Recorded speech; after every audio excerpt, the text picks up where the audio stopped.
The Little Gardener's Dream. In a small town nestled between rolling hills and lush forests lived a boy named Leo. Leo had a big dream: to create the most beautiful garden in the world. But in this town, where everyone was busy with their own lives, Leo's dream seemed impossible. Every day after school, Leo would visit the town's neglected community garden.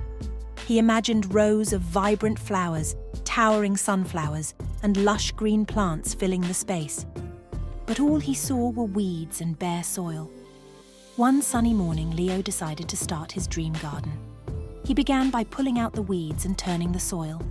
He didn't have much, just a few seeds he had saved, but he planted them with hope and care.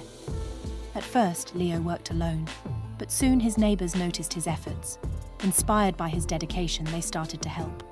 Mrs. Johnson brought seeds, Mr. Smith offered tools, and kids from school came to lend a hand. The garden began to transform. Days turned into weeks, and the garden began to flourish. Bright flowers bloomed, vegetables sprouted, and the once barren plot was now alive with colour and life. The garden became a place where everyone in the town gathered, shared stories, and enjoyed nature's beauty. One evening, as the sun set, Leo looked around at the beautiful garden and the happy faces of his neighbours. He realised that his dream had come true, not just because of his hard work, but because the community came together. The garden was now a symbol of hope, unity, and the power of dreams.